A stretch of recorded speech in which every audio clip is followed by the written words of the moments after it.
All right. 5, 4, 3, 2. When you need a replacement for your Golem announcer, please think of an Ogre announcer down here at Fragments of Silicon.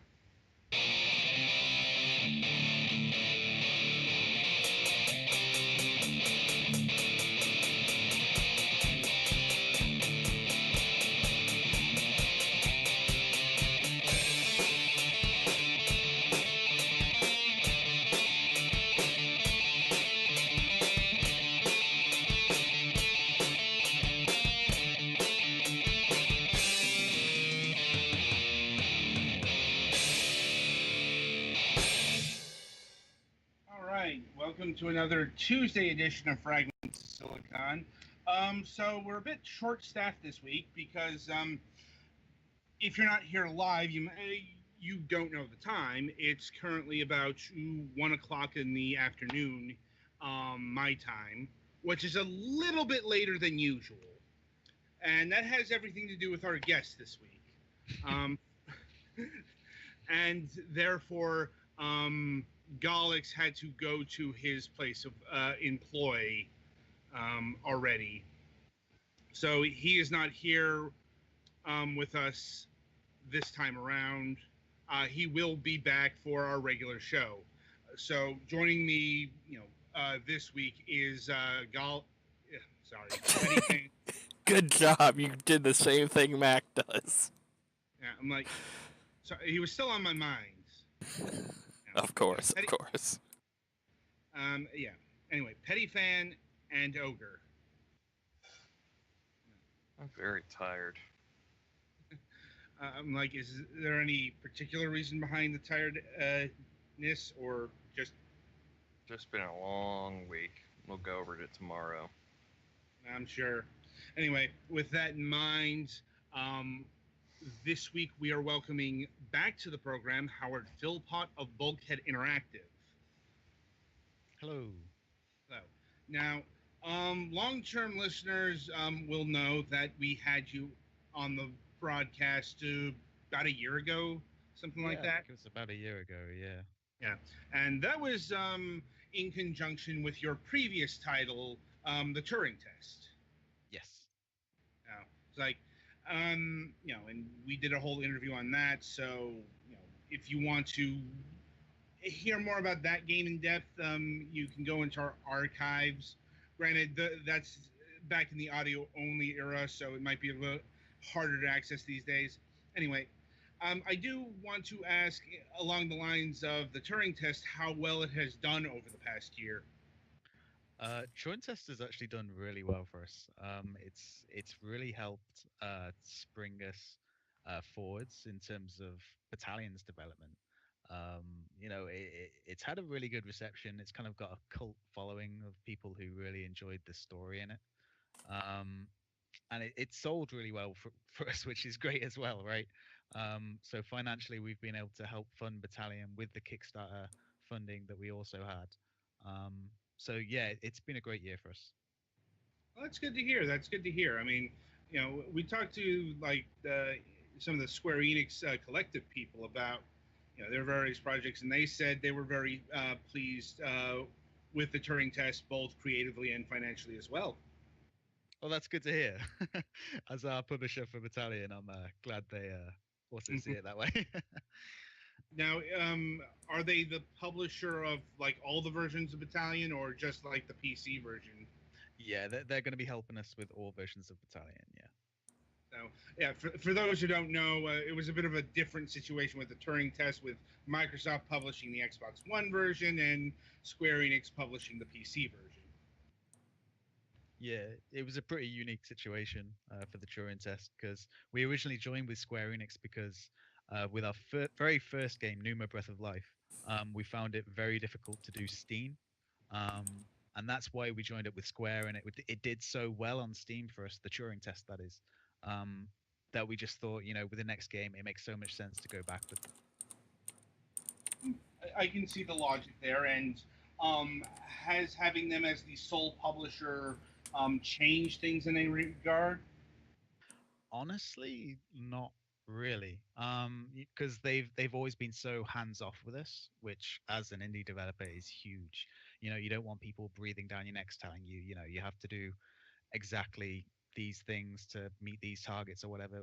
We say things to them and we're like, we want to do this, and they're like, okay, you guys know what you're doing, you know what you want, and that's such a huge pressure off our soldiers shoulders as indie developers. So yeah. Well, it is good to hear that no processes are being interrupted, given everything. And indeed, in this case, Battalion is coming to all three platforms. Yeah, PC, PS4, and Xbox One. Yeah. Uh, First of all, it's coming to PC though. We're a PC first title. As an FPS, it's really important that we nail that market. Um, so for us, PC is our main focus first. right. Are you handling like all three versions of the game in house, or are you like just doing the PC version and others doing like the console versions? No, we're still doing it in house. We have the experience from the past two games, so we figured might as well do it ourselves again. Right. Well, how how much of a what's the right word, workload increase has it been with the addition of the PlayStation 4? Um, Not really. I mean, we are currently focusing on Steam, so I can't really speak for the console versions yet.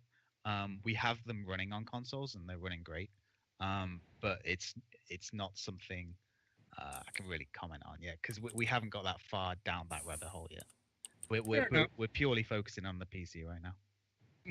Like that makes sense. I mean, how many people are currently working on the game? Well, we recently expanded. We got a bunch more artists, so we can churn out some of the levels a bit faster. Um, so we're currently at 20 people, which is a big increase for us. We've always remained quite a small studio with our first two games. Um, so yeah, it's a big increase for us, definitely. Definitely. 20 is bigger than your average indie studio, I'd say, given our overall experience, but not super huge either. Yeah, definitely. Like I said, for us, it's been a huge increase. But of course, like we are developing a an FPS, a multiplayer FPS, and you kind of have to have those people. And one of our stretch goals in the Kickstarter was to have a full-time community manager because it was taking so much of our time, talking to the community. I mean, obviously we want to talk to our fans, but it's so much time, and we needed someone who was constantly there just to answer all of the questions. So um, we've hired a full-time community manager. We recently got two more people for testing and helping with the community management. So we got an ex Call of Duty 4 professional player to help out as well as getting those extra artists. So yeah, it's been quite a rapid expansion for us and quite a learning experience. Hmm. No doubt, no doubt. And before we continue, I suppose we should delve into what the game actually is. Yes. For those who don't know, what is Battalion 1944? Battalion 1944 is a competitive World War II shooter that's coming to PC, Xbox One, and PS4. Um, our goal with the game is to be more of a competitive shooter um, than your average shooter. So we want to take influences from old games such as Call of Duty 2, Call of Duty 4 Pro Mod, and Counter Strike, and merge them into super hardcore one-shot rifles, strafe jumping around corners shooter. Like, certainly interesting. Was there any particular reason why you picked a World War II setting? Yeah, absolutely. I mean, at the time of us announcing our Kickstarter, World War II hadn't been touched in years. And that's very apparent now with the amount of World War II shooters popping up, namely Call of Duty World War II. But loads of others have decided to pop up as well, and I think it's because people miss that era. Um, Namely because of the one-shot rifles, the locations. It's such an iconic period in history. People really want to go back to it. True. And it is kind of fading from memory just how saturated the World War II genre was about 15 years ago, I'd say. No, Yeah, totally. It was very saturated at the time. yeah, but I'll know, like, we're talking about the early 2000s. That was actually quite a while, and it was at the end of that decade, modern military, and now it's like future stuff and World War One and Overwatch. You know, so Yeah, it's quite a good time for shooters. Really, there's a lot of variety happening. Don't forget Um, the survival shooter. uh, yeah, Looking at you, PUBG. how could you forget that? like, like, yeah. Um, But that does beg another question. Are you concerned about potential competition from like World Call of Duty World War II? Just for lack of a better term, eating your lunch in this arena. yeah. I mean, we get that question a lot.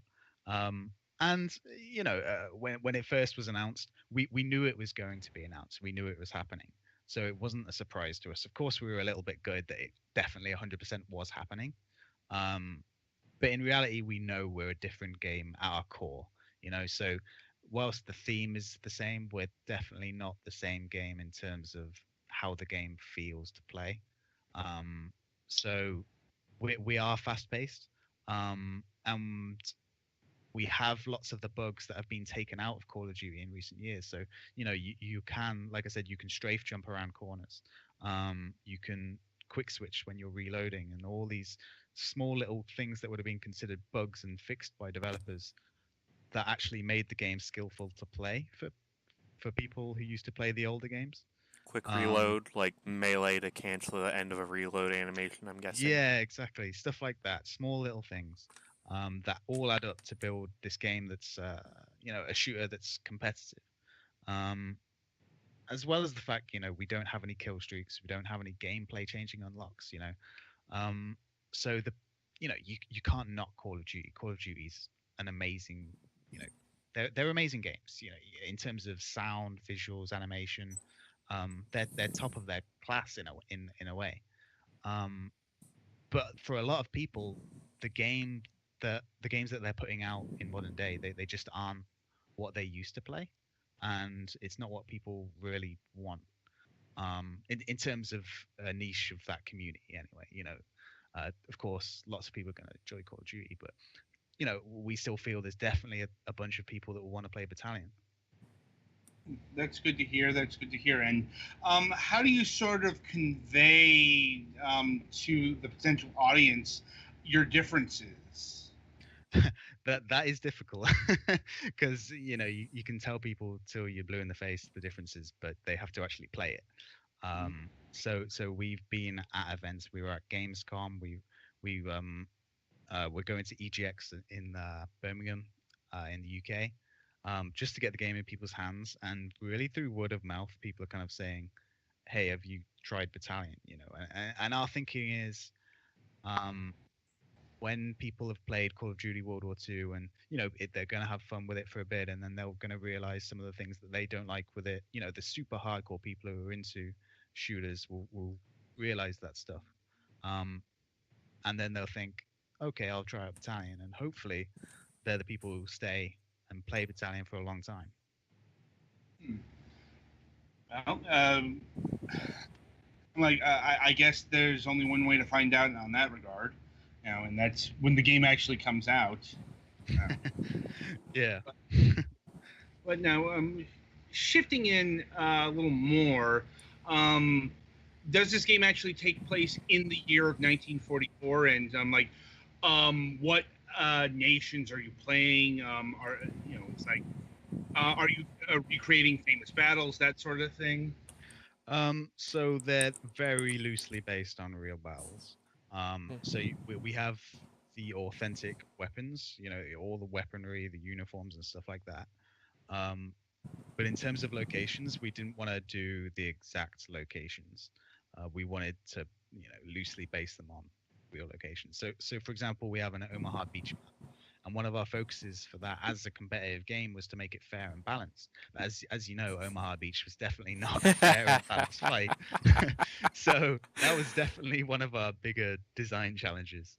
But I feel like with the design we've currently got that's in development right now, um, I feel like we've nailed it, and I can't wait to show that to people.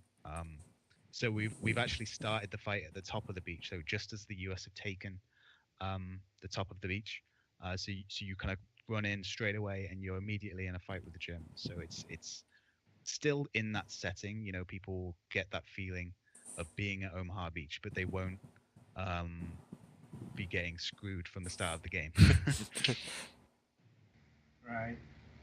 I'm like, certainly remember a lot of Omaha Beach during the World War II FPS era. Oh yeah, definitely.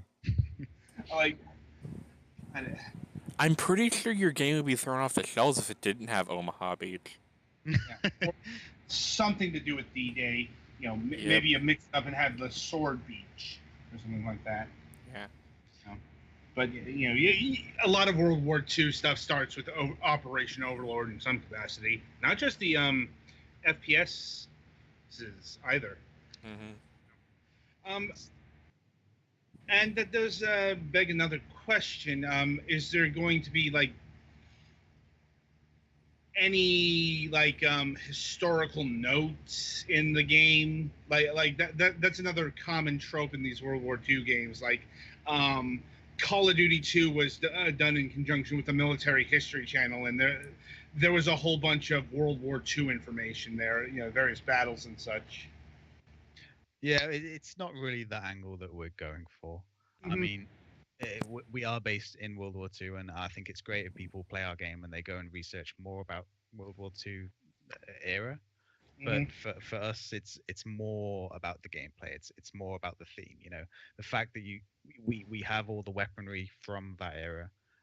So you got the one-shot rifles, you got your Kar 98, and you got the SMGs like the Thompson and the MP40, and they balance against each other so well. You know, in real life, they had to develop these weapons to counter each other. So it makes sense when they're in a game that they work so well when you're playing against each other. And these are the Um, actual weapons, not like, here's a rifle. It's the actual rifles like they used in World War II. Oh yeah, definitely. And one of the key things we're doing as well is we're not putting any like red dot sights on weapons or anything like that. It's straight up iron sights. You use the actual sights that they would have used. Apart from the shotgun, you know, we do slightly modify things for gameplay, but nothing, no sci-fi sights, red dot sights or anything like that. Indeed. And getting back to like what are the player armies here? Is it just like British, American, uh, you know, Oh yeah. Russian, German? Like, Yeah, I forgot to answer that. So yeah, we're starting out purely with the US and the German factions. mm, Um, we would love to add the Russian and the British later, but initially, what we want to do is just have the US and the German forces, just as a starting point. You know, we're building the base game for early access, right? and then we want to keep adding content throughout the game's life. You know, keep stuff fresh, and it'd be great if we could get the Russian maps in there, the Russian weapons, you know, tall, high-rise buildings and stuff like that. So we have a lot of cool ideas for that kind of stuff, but initially, like I said, it is just US and German. Okay, well, like makes sense given the size of the team and all that stuff. And like, how many maps are you aiming for early access launch? Early access, we're looking at currently we have 4 for definite. We're hoping for 5.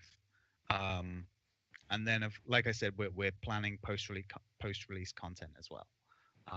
I don't want to give exact dates on those because I know our battalion fans will be itching for those details, but we don't have them yet. So Of course, of course. And so in terms of like purchasing plan, is this a, you know, if you purchase it in early access, will you have access to like all the DLC, or you know, are you going to have to buy that separately? in terms of the pricing model, it's going to be the same price as CS:GO. We're going in at that lower price point, so you can buy in quite low. Um, no DLC. We're not planning paid DLC at all. Um, but in terms of extra payments, we are doing a loot crate system. That's purely for cosmetic unlocks.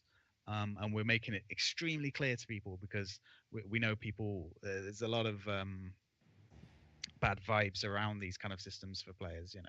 That 100% of the profit coming from these crates is going back into servers and development of the game.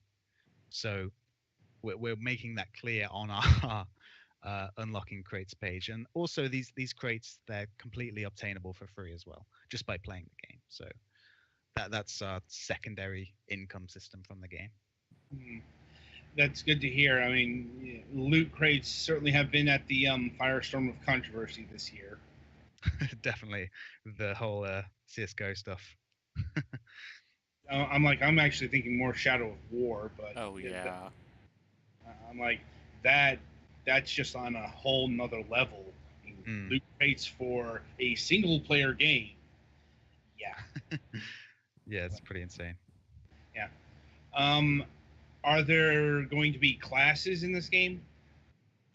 Um, in a way, yes, but in a way, that is just selecting your weapon. So one of the interesting things that we're doing with Battalion is our main competitive game mode is essentially a limited class-based system. Um, so you choose your class.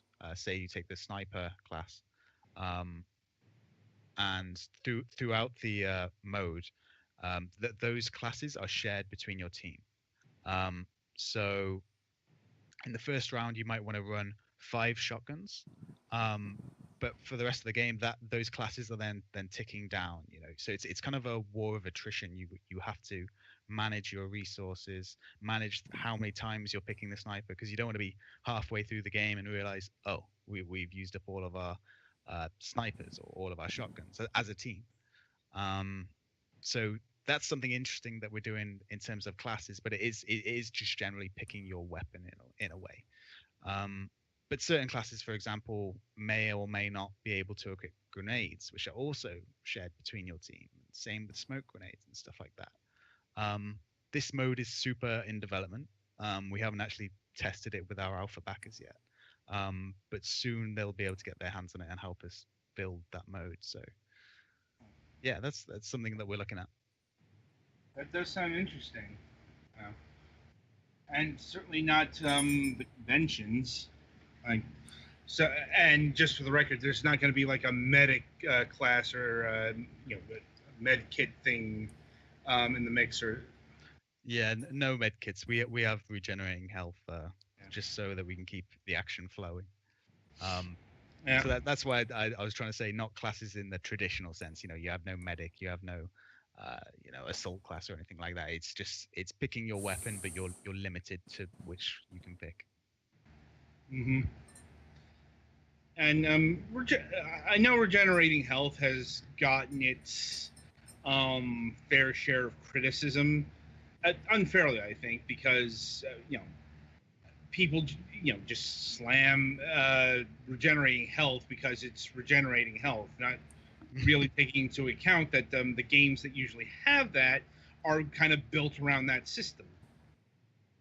Yeah, I mean, we did have a long discussion about this, whether we wanted to do regenerating health or not, and there's definitely advantages to both systems. And like you said, regenerating health has a bad rap because, realistically, in quote marks, like it doesn't make sense that you stand still and regen health. But in terms of the actual gameplay, it keeps everything flowing. So you can get shot and then you can come back out fighting. You're never out of the fight, and that's something that you always had in Call of Duty 2, Call of Duty 4. You can keep coming back into that fight. Um, but for example, in Counter Strike, if you get tagged in the leg, you're low and you can't get back, and that's great for that game, but it's quite a slow game. And for Battalion, we wanted to be more fast paced, more aggressive. So any situation where you're alive, you should feel like you should be able to win the round. We didn't want saving to be a thing, where you have to save your weapon. Um, stuff like that. So that's our stance on it, at least. Certainly an interesting one. Like, and so how many players will be able to be in a particular map? Is it uniform, or they're like one map is for 16, the other is for 32, and so on and so forth? We're actually quite small. We want to be a 5 versus 5 game predominantly, um, Hmm. and that's for a competitive mode and team deathmatch.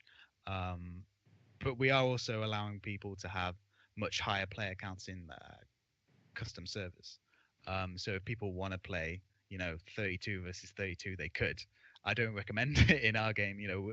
Our maps are quite small and focused for 5 versus 5, but they can do that.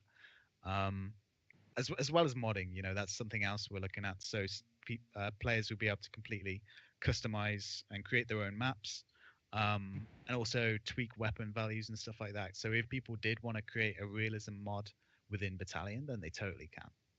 Hmm. Now, would that be a feature just for the PC, or is that something we would also, see on consoles? Uh, Not sure about consoles yet. PC is definitely coming, but I'm not sure about consoles yet. It's much more difficult to do. Because I know like console mods are a thing now.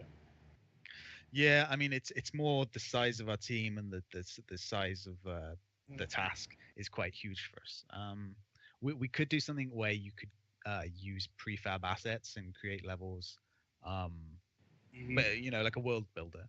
Um, but I'm not sure. I don't want to commit to anything yet. I can't say that yet. Fair enough. Fair enough. Especially, how far away would you say is the next alpha build test?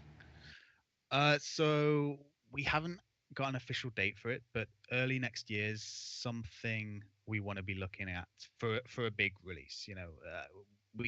We've been doing smaller alphas for quite a while, just adding a few new weapons, doing a few revisions to the map that we've currently been having tested. So we've had 3 alphas so far, 3 alpha weekends, and that's been super closed, just for our Kickstarter backers. Um, in terms of our next alpha, we want to do something big. So I don't have an exact date for that next alpha, um, but we want to come out with a load of new content.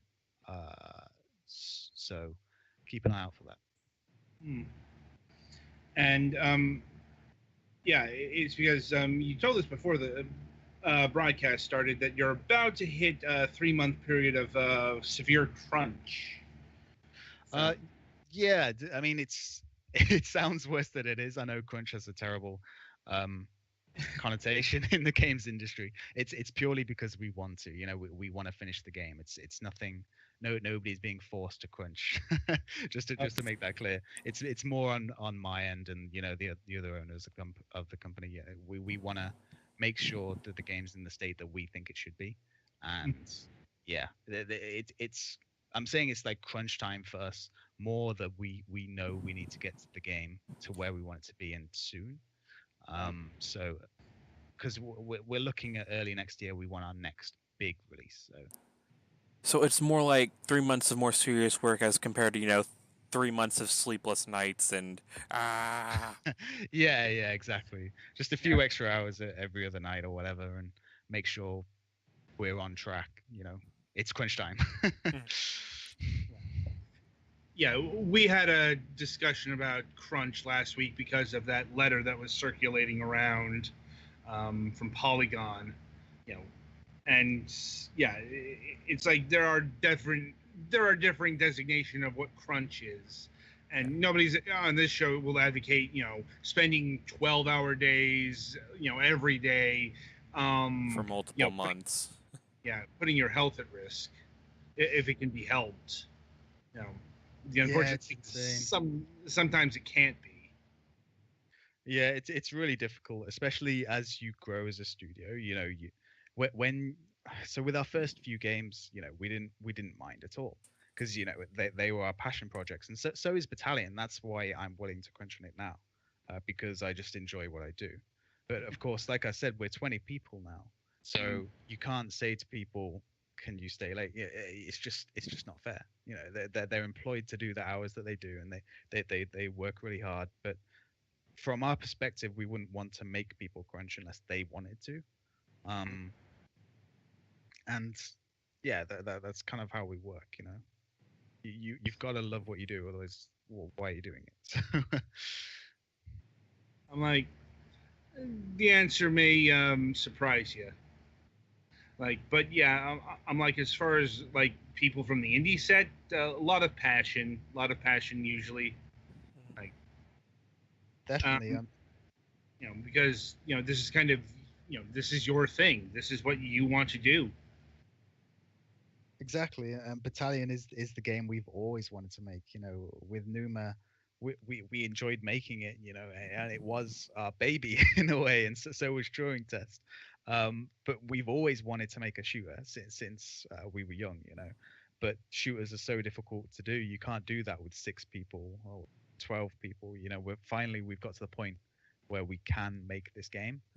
So we're perfectly happy to put in the extra hours. You know, the original people, um, just because we know we want this game to be good. When we finally have the opportunity where we can make it. So And now, is this game being done in UE4 like the Turing Test was? yes, UE4, heavily modified version of UE4. Hmm. What's been modified? So we've actually swapped to a different renderer. So the game actually performs faster for us. So we've sacrificed some of the visuals. You know, we don't get SSAO and things like that, but we do get the one-to-one feel of old school shooters, which is really important. You know, we're targeting for 144 FPS. You know, as kind of the standard for our game on PC. You know, it should be really performant for people, and that's why it's kind of been customized so much, the engine, because you know UE4 default UE4 is beautiful, um, but we've really had to push the performance out of the engine, um, to make sure we can hit that. Hmm. Good to hear. Good to hear. And I'm like, what kind of range of systems are you targeting on PC in terms of specs? In terms of specs, I mean, most people right now are 970s as like the mid kind of range. That's what we're recommending to people. But you know, I don't have the exact cards or anything like that, but around that kind of area, is what we're looking to hit. Um, and anything above that should run Battalion brilliantly. Hmm. Yeah. Right. And when do you think you might hit early access next year? We're just saying early 2018 right now. We don't have an exact date.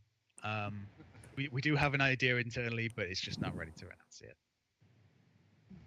Makes sense. Makes sense. Always go for the non-committal. I mean, VR broadcasting is like, if people hear a date, they'll run with it. It's happened Definitely. before. Yeah, people have actually gotten themselves in trouble by mentioning dates on our podcast. I can imagine. It's so easy to do. Yeah, indeed. Now, going back to modes, is it just deathmatch and team deathmatch, or is there going to be anything like capture the flag? We talked about capture the flag. It's a mode we really enjoy. We really wanted it in the game because one of the reasons we wanted to make Battalion is because every lunch we play capture the flag on Call of Duty 2 on LAN. And it was really fun. But first, we don't want to dilute the modes. So initially, what we're going to be doing is just team deathmatch, in casual. And then our competitive game mode, which is the limited class-based system I briefly mentioned earlier, will be our main competitive mode, and there'll also be an unranked version of that. So they're our main modes in Battalion. We didn't want to dilute the player base. We wanted to say, this is the game, our vision for the game, at least anyway. Mm. And how does your infrastructure system work? Is it matchmaking, or is it something a bit more custom? It is matchmaking, but we do have a really cool system which I think League of Legends might do it. I need to look into it, but we have team-based matchmaking as well. So you'll be able to create your own team page and queue as a five and have your own stats recorded as a team. Um, and that includes ranking as well. So you'll have your solo queue ranking when you're playing on your own, and then also your team's ranking. So say you have a friend who's absolutely amazing and he doesn't want to play play with you because you're not very good, or the other way around. You can still play together because you'll have a rank that matches you together against other teams. So that's something cool that we're looking at doing. And that's all recorded to your own team's profile that you can name and stuff like that. And hopefully we'll have that for early access. And along those lines, are there any punitive measures for those who would say drop out early in a ranked mode? Oh, like punishments and stuff like that. Yes. Yeah. So we're looking at that literally today. We're not sure of the exact punishments, but there's definitely going to be punishments for it. You can't just leave early and get away with it. Yeah. Because if people can pull the cord off from the wall, they will. Definitely. Yeah. I'm noticing some guilty coughing in the direction of our stream operator. I don't know what you're talking about, friend. Goes to hide. Yes. Memories. Very angry memories. Like, anyway. Let's see. So, going back to the class weapon system, what designations for weapons are you looking at here? Are there going to be like 5 classes for the 5 people, or will it be more or less? So you can choose however many of the same class that you want. So if you did want to take 5 of the shotgun class, you can totally do that. It's just throughout the game that number then depletes, but that's shared between your team. So you've got to really carefully manage which ones you're going for. But in terms of classes, we have the riflers, we have the SMGs, we have the shotguns, we have the snipers with the scopes, and we have the weaker rifles that also have more slots for grenades. So one round, say you wanted to take the Gewehr or the carbine, are weaker rifles that take more shots to kill, that aren't one-shot rifles. You could have more grenades on your team. So say you wanted to take all the grenades from your team, from your pool, that one round, and just rain grenades from above because that's your strategy, then that's something we want to enable. So hopefully that extra level of strategy will add an extra dynamic to the game. And along those lines, are there going to be any melee weapons like knives? Yeah, you can quick knife in the game, but we're not looking at doing the same way CS:GO does knives. So you won't be having crazy karambits and stuff like that. You won't be able to run faster with them. Yeah, no, that's something we were talking about today with the loot crate stuff. Like we could have just made it so you could equip and hold your knife, but it makes no sense if you don't go faster. It's such a key part of CS:GO that you run faster with your knife and you're looking at it all the time. Yeah, that's why you want to get all these legendary knives, because you have your knife out most of the time. It just makes no sense in our game. Now, this being World War II, are bayonets an option, or? We haven't actually discussed bayonets. That is a good idea. I mean, we did discuss like mesh editions, so I'm sure bayonets did come up at one point. But it's not something we're looking at doing right now. Fair enough. Indeed. And what sort of cosmetic items are you looking to offer with the loot crate system? It's purely going to be weapon skins initially. We did talk about other things such as taunts and engravings and stuff like that. But the way we're going to be doing it is purely through weapon skins. And that ranges from our common skins, which are going to actually be engravings in the weapon. Just simple changes like different woods, different metals, And then we'll go to our legendary skins on the other end, which will be a bit more crazier, but they'll be super, super limited. So, like, the people who are playing, they won't be running around with toy guns all the time. That's what I'm trying to say.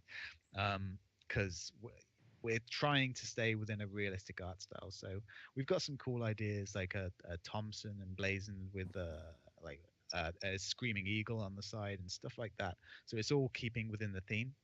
Mhm. But yeah, we're limiting the crazy skins to the legendaries. So it'd be more like something somebody would have field modded back in World War II as opposed to like some crazy paint job. Exactly. That's exactly what we're going for. Yeah. It's actually fairly clever. And Yeah, I mean, hopefully people like it. We're also talking about adding animations to the legendary skins as well. So, like unique weapon swap animations and stuff like that. So if you get your pistol out, you could flip it or whatever. I Or don't when know, somebody something turns around the corner and sees you pull, they're like, "Oh, I've made a mistake. I've made a grave mistake." like yeah, exactly. So yeah, that's what we're looking at doing. indeed. And is the restriction to weapon skins just a until your early access or full release, or like will there be like other like uniforms or whatnot down the line? We've actually pulled back on that. We wanted the soldiers to be identifiable, and not have, you want to come around a corner and know that a German is a German and a US guy is a US guy, and we didn't want to go too crazy with that. Also, it's super expensive.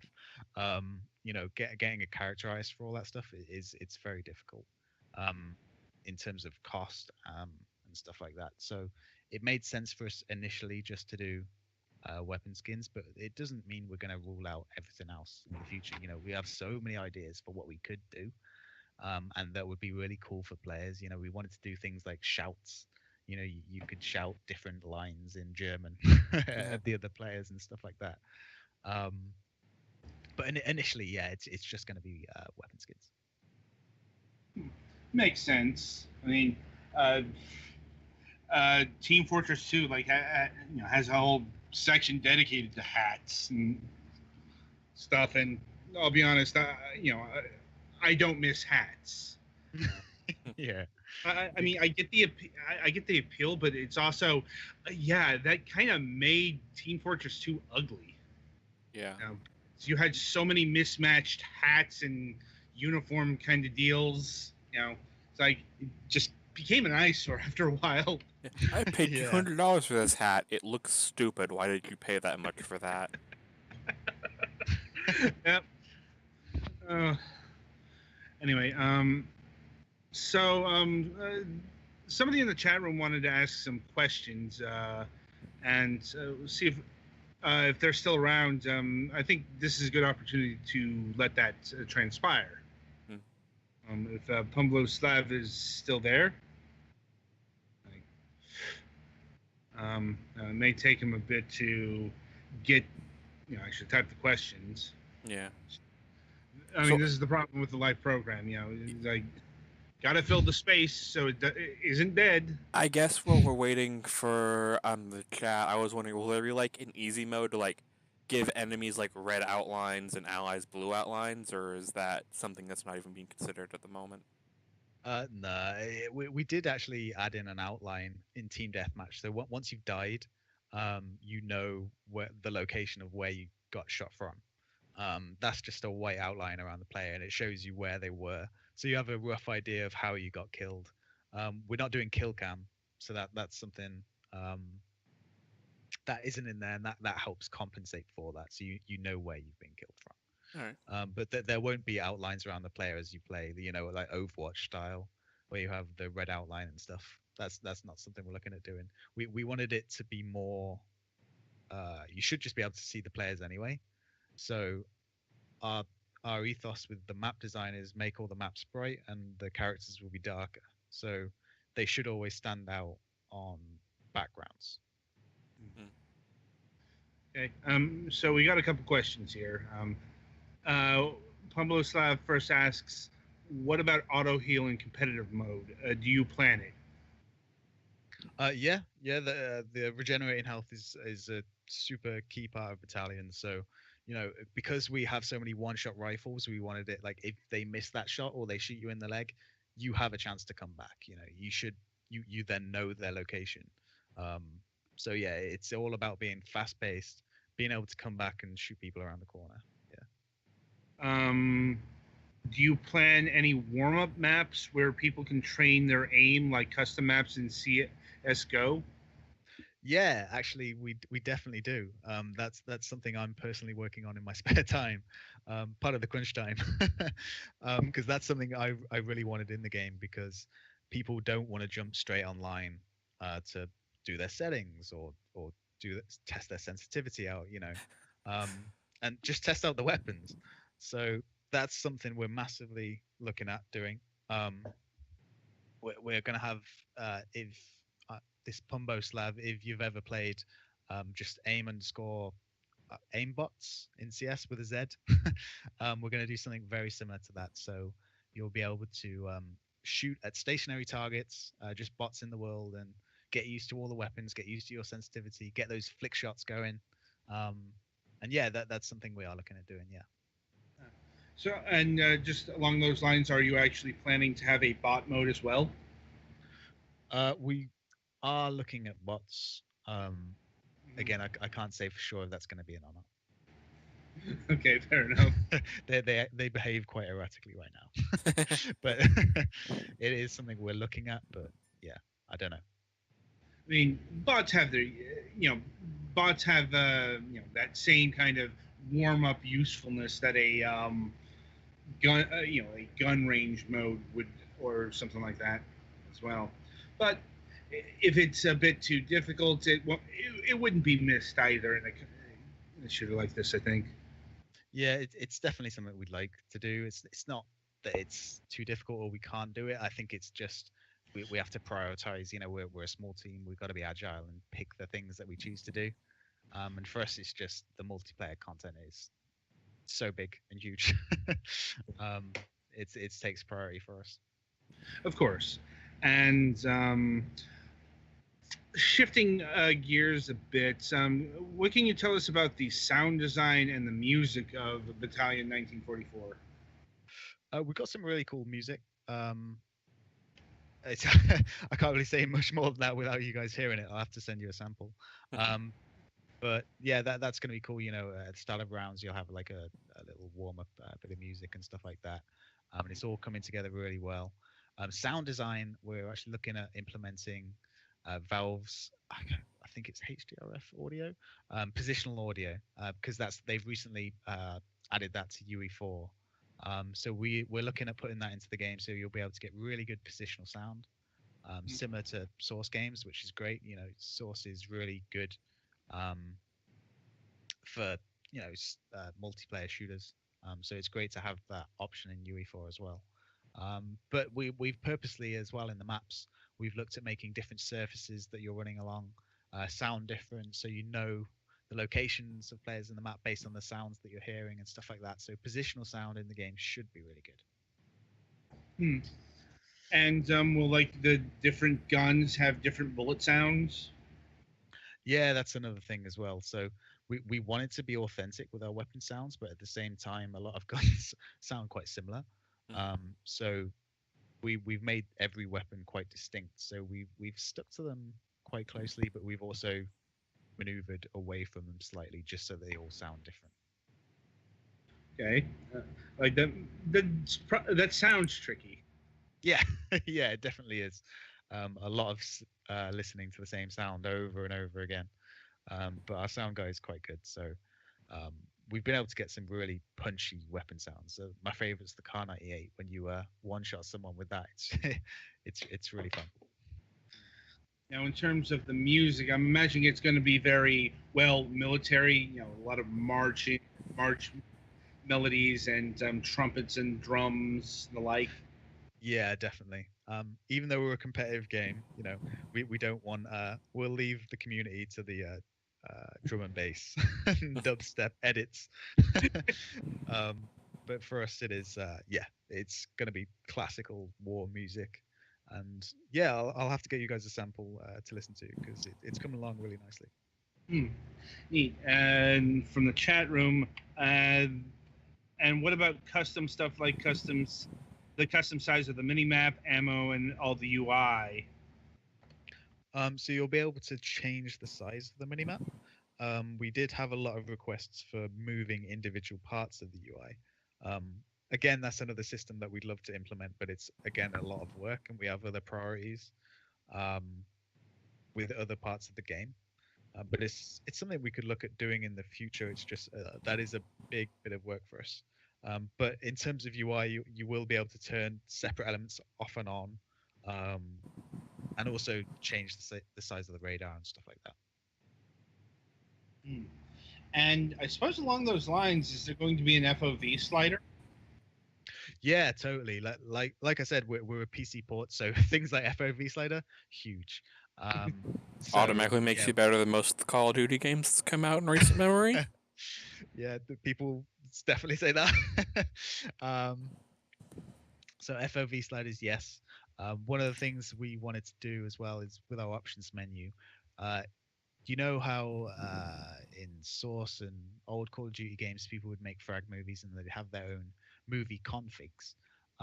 We wanted to enable that and make that really simple so that you can save multiple configs within your settings and quickly swap between them in game. So you can just type in a command like load this config, and straight away you have the settings that you want to have a beautiful version of the game. But then you can go back to your competitive config that you've created and saved, so you can turn it back down to muddy graphics purely for performance and stuff like that. So we're making sure people can turn the graphics down and up on the fly, specifically for movie making and stuff like that. I believe we've answered this question, but I think this is missed by some in the chat. Are you going to EGX? Yes, we're going to be at EGX. I'm there the 21st to the 24th, so I'm there the whole time. So if you want to come and speak to me, have a chat, that'd be awesome. You'll be able to play the game. I think we have 10 booths, so you'll be able to come and play 5 versus 5 battalion. Okay. And is that going to be all the days the game will be available? Yeah. For the full event, we'll be there, available to play. And I guess my final question is pricing. Have you come to any decisions on that, and how, like, in terms of, is it going to be less expensive in early access versus full release and that sort of thing? We were thinking potentially about making the full release cost more. I think we're not sure about it. So for early access, we know we want to be priced the same price as CS:GO. We want people to feel. It's because this is an ongoing discussion. I'm thinking about it on the fly. But for full release, we were thinking about possibly making it more expensive. Not too much more, maybe like £15 instead of $11.99. That kind of difference. Just because we feel that the people who buy in early, maybe deserve to be rewarded for buying in early. And it also, a lower price game helps boost the player numbers. People, especially with early access games, you don't want to spend a lot of money on something that's in early access. But again, like I said, that's super, internal talks. So yeah, we're definitely coming out in early access at around the same price as CS:GO, so $11.99, that kind of price. Neat. And final question from the chat. I must admit I don't understand this personally, but maybe you'll get it. And do you plan to fight with Smurfs like Valve and CS:GO by profile levels? Oh, yeah. So you'll definitely have an ELO that runs in the background. So you'll always have a rank that places you against player of similar skill levels. Yeah. And to kind of explain Smurfs, it happens a lot in Overwatch, where basically people buy a new copy of the game just to go destroy new players. Yeah, there we go. I was thinking a bit more literally there. Like yeah, Smurf. no. I mean, that would be a fun mod. Yeah, mod that into Battalion. Get the Smurfs in World War II. Omaha Beach. So we've I'm just like- triggered someone. Well, on that note, we have just about run out of time here. So, Phil, I'd like to thank you once again for joining us and taking time out of your schedule to talk about Battalion 1944 for an hour. Yeah, no problem at all. Thank you for having me for the second time, and thank you for staying up later for me as well. I appreciate that. It's not a matter of staying up. It's like mid-afternoon here. Oh, right, okay. Delaying that. Either way, I appreciate it. Thank you. No problem. No problem. So the game is Battalion 1944. It's not. There is a Steam page. It's had a couple of alphas, but it's not currently available in any purchasable form right now. You can look for the next alpha in January of next year or something like that. Yeah. Early 2018. I imagine we can get more information off the Bulkhead Twitter account. Mm-hmm. Yes, so it's not available to purchase right now. We're in super closed alpha right now, just Kickstarter backers. But early 2018 is the time you'll be able to purchase and get into the game if you're interested. So keep a lookout for them. Yeah. Well, I'm looking forward to it, and I'm looking to see how this game develops in the months ahead, and eventually reviewing it when it reaches its full release. All right. So that'll about do it for this installment of Fragments of Silicon. Be sure to tune in tomorrow at 9 p.m. Eastern for our regular Wednesday show, where we'll be having Chris Avalone on the broadcast. Definitely looking forward to this one. And on that note, I wish you good gaming.